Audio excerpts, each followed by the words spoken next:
Hello guys, welcome to my channel explain more Hindi. आज हम 2024 में एक American horror supernatural movie the Bagman की बात करेंगे। इसको IMDb पर रेटिंग मिली है 4.6%। इस मूवी को डायरेक्ट किया है टॉम डिकार्टिनिस। इसके प्रोड्यूसर है द लायनगेट फिल्म्स, जिन्होंने कैसेट चेंसर, सिनिस्टर और रॉन्टन जैसे बेहतरीन लोगोस बनाई हैं। तो चलिए मूवी स्टार्ट करते हैं। मूवी की शुरुआत में हमें एमिली नाम की एक बच्ची को अपने फादर के साथ प्लेग्राउंड में खेलते हुए दिखाया जाता है। खेलते हुए रात हो जाती है। एमिली का मूड अच्छा नहीं होता, तो उसके फादर उसका मूड अच्छा करने के लिए पास वाली पिज्जा शॉप से पिज्जा लेने के लिए जाते हैं। कुछ देर हो जाती है लेकिन उसके फादर वापस नहीं आते, तो एमिली अपने फादर को देखने के लिए उस शॉप में जाती है और वो अपने फादर को जमीन पर पैरालाइज कंडीशन में पड़े हुए देखती है। उसके फादर उसे इशारे से वहाँ से भागने के लिए कहते हैं, लेकिन इतनी ही देर में वहाँ पर एक डीमन आ जाता है जिसे बैगमैन कहा जाता है। वो एमिली को जबरदस्ती पकड़कर एक बैग में डालकर ले जाता है। कहानी 4 साल बाद दिखाई जाती है, जहां हमें पैट्रिक नाम का एक आदमी दिखाया जाता है। पैट्रिक एक टैलेंटेड इंजीनियर होता है। वो अपनी वाइफ और एक बेटे के साथ रहता है। उसने बड़े बड़े प्रोजेक्ट्स पर काम किया होता है, लेकिन किस्मत ने उसका साथ नहीं दिया होता। वो बहुत नुकसान उठाने के बाद बैंक करप्ट हो जाता है, जिसकी वजह से उसे अपना घर बेचना पड़ा। पैट्रिक अपनी फैमिली को लेकर अपने विलेज चला जाता है, जहाँ पर उसके भाई का टिम्बर का बिजनेस है।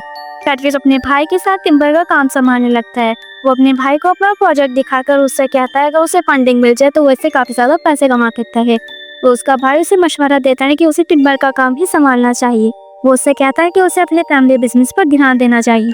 इसके बाद रात हो जाती है, जहाँ पर पैट्रिक को बाहर से काफी ज्यादा अजीब आवाजें आ रही होती हैं। वो आगे जाकर झाड़ियों में देखता है तो उसे एक अजीब सा जानवर दिखाई देता है, जिसे वो देखकर बहुत ज्यादा डर जाता है। पैट्रिक को बचपन में कुछ ऐसा एक्सपीरियंस हुआ था जिसका डर उसे आज भी है।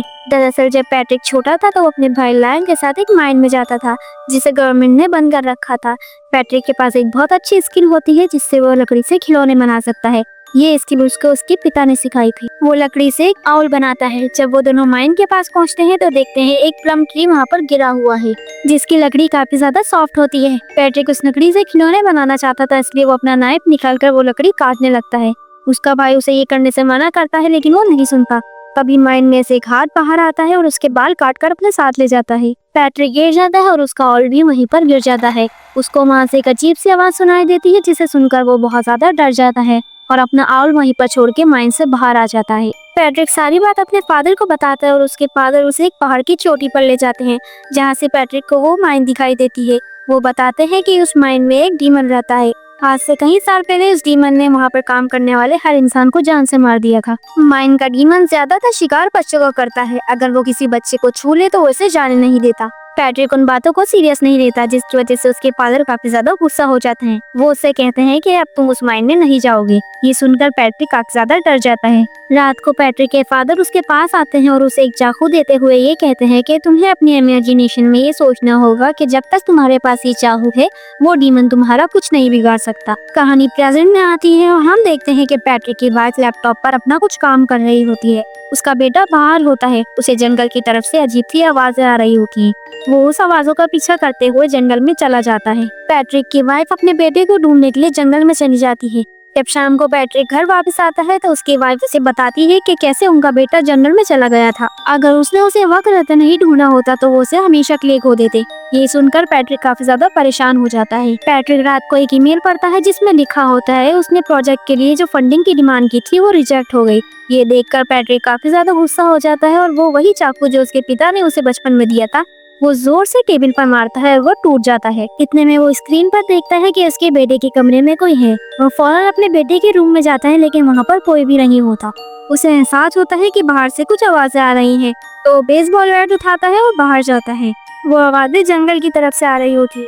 ऐसी आवाजें उसने अपने बचपन में माइन के बाहर सुनी होती है। पैट्रिक बहुत ज्यादा डर जाता है। वो अगले दिन शेरिफ को बुलाता है, लेकिन शेरिफ इससे कहता है कि यहाँ पर कोई चोरी नहीं हुई। लेकिन पैट्रिक को लगता है कि वहाँ पर जरूर कोई था, क्योंकि विंडो के बाहर लकड़ी के खिलौने पड़े हुए थे। वो पैट्रिक से कहता है कि वो अपने घर के आसपास वाली सारी झाड़ियाँ कटवा ले।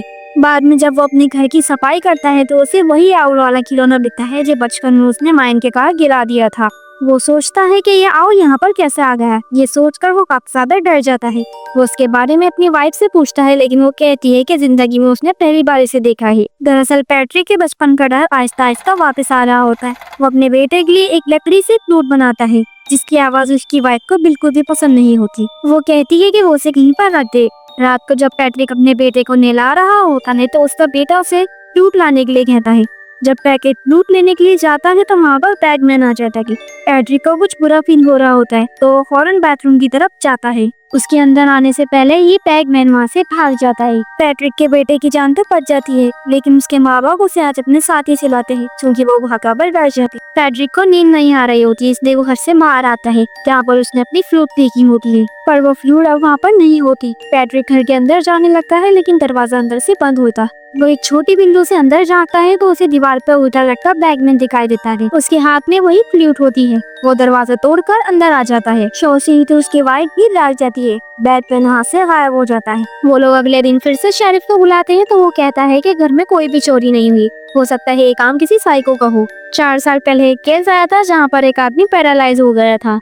उसका कहना था कि एक बहुत ही भयानक दिखने वाला क्रिएचर उसकी बेटी को अपने बैग में डालकर अपने साथ ले गया। वो कहता है कि उसे लगता है कि ये केस उस वाले केस से जुड़ा हुआ है, लेकिन पैट्रिक को वो सच्चाई पता है। वो अपने बड़े भाई के पास जाता है और उसे वही आउल दिखाता है, लेकिन इसके बड़े भाई के हाथ पर यकीन नहीं होता। वो पैट्रिक को मशवरा देता है कि उसे उसी साइकियाट्रिस्ट को दिखाना चाहिए जिसने बचपन में उसका इलाज किया था, हो सकता है वो तुम्हारी कुछ मदद कर सके। पैट्रिक सोचता है कि वो साइकियाट्रिस्ट के पास जरूर जाएगा। वहीं पर पैट्रिक की वाइफ को दिखाया जाता है जो अपने बेटे को लेकर पार्क गई होती है। उसका बेटा कुछ ही दूर पर खेल रहा होता है। वो अपनी माँ के पास आता है और उसे एक पेपर देता है। जब वो पेपर खोलकर देखती है तो उस पर एक स्केच बना होता है। ये स्केच किसी और का नहीं बल्कि पैट्रिक के बचपन का होता है, जब वो माइन के आगे से लकड़ी तोड़ रहा होता है। पैट्रिक की वाइफ ये देखकर समझ जाती है कि उसका बेटा खतरे में है। उसका बेटा एक झूले में होता है। तभी वहाँ पर बैगमैन आ जाता है। वो उसे अपने साथ लेकर जाने ही वाला होता है, तभी उसकी माँ वहाँ पर आ जाती है और अपने बेटे को बचा लेती है। वो समझ जाती है कि उसकी बेटे की जान को खतरा है, कोई उसे मारना चाहता है। वो अगले दिन पैट्रिक के कादिसी साइकियाट्रिस्ट के पास जाती है जिसने बचपन में उसका इलाज किया होता है। उसे भी बैगमैन की कहानी पर यकीन होता है। पैट्रिक ने जब से अपना चाकू तोड़ा होता है तभी से उसका जादू खत्म हो जाता है और बैगमैन उसे और उसके बेटे को मारना चाहता है। साइकियाट्रिस्ट बताती है कि वो डीमन हमेशा अच्छी आत्माओं का शिकार करता है और बच्चों को अपने साथ ले जाता है जो जिंदगी में कुछ बनना चाहते हैं। वो कहती है कि तुम्हें कुछ दिन के लिए अपना घर छोड़कर होटल में शिफ्ट हो जाना चाहिए। पैट्रिक उसकी बात मान जाता है। अब एक रात को उन दोनों को कहीं काम से बाहर जाना होता है, इसलिए वो अपने बेटे को उसकी आंटी के पास छोड़कर वहाँ से चले जाते हैं। रात को लाइट चली जाती है जहाँ पर पैट्रिक का बेटा है। उसकी आंटी समझ जाती है कि कुछ तो अजीब बात है। वो पैट्रिक के बेटे के पास जाती है, तभी वहाँ पर बैगमैन आ जाता है। वो उसकी आंटी को जख्मी कर देता है और पैट्रिक के बेटे को अपने साथ ले जाता है। पैट्रिक जब वापस आता है तो देखता है वहाँ पर पुलिस और एम्बुलेंस है। वो ये देखकर काफी ज्यादा डर जाता है, पर उसका बेटा और उसकी आंट बिल्कुल सेफ होते हैं। वो सीसीटीवी कैमरे की फुटेज भी चेक करते हैं लेकिन उन्हें वहाँ पर कुछ भी नहीं मिलता। दरअसल सीसीटीवी कैमरा अचानक खराब हो गया था। जब गार्ड ऊपर चेक करने गया तो उसी वक्त वहाँ से बैगमैन भाग गया और पैट्रिक के बेटे की जान बच जाती है। शेरिफ इसे सलाह देता है कि अब तुम्हें घर वापस चले जाना चाहिए, क्योंकि शेरिफ को भी यकीन हो गया था कि कोई उनके परिवार की जान के पीछे है। इसलिए वो लोग रात को घर के बाहर पहरा देते हैं। रात को जब पैट्रिक का बेटा अपने कमरे में होता है तभी वहाँ बैगमैन आता है और उसे अपने बैग में डालकर अपने साथ ले जाता है। पैट्रिक उसे देख लेता है और उसका पीछा करने लगता है। भागते भागते वो उसी माइन के पास पहुँच जाता है। माइन के अंदर से उसके बेटे की आवाजें आ रही होती है। वो अपने बेटे को बचाने के लिए माइन के अंदर चला जाता है। रास्ते में उसे अजीब अजीब सी चीजें और खिलौने मिलती हैं। तभी उसे सामने वो बैग दिख जाता है जिसमें उसका बेटा होता है। उस बैग में से उसे अपने बेटे की आवाजें आ रही होती है। जब वो बैग को खोलता है तो उसके अंदर उसका बेटा नहीं बल्कि कोई खिलौना होता है। दरअसल बैगमैन ने उसे अपने जाल में फंसाया होता है और वो जाल में फंस जाता है। बैगमैन उसे उसके बेटे की फ्लूट दिखाता है, जिसका मतलब फ्लूट अब खो चुकी है और उसका अगला शिकार उसका बेटा होगा। पैट्रिक बैगमैन को रोकने की कोशिश करता है लेकिन वो कोई इंसान नहीं होता। बैगमैन उसे अपने बैग में जबरदस्ती डालता है जिससे उसकी हड्डियां टूट जाती हैं। ये काम वो उसके बचपन में ही करना चाहता था, लेकिन उस वक्त पैट्रिक बच गया था।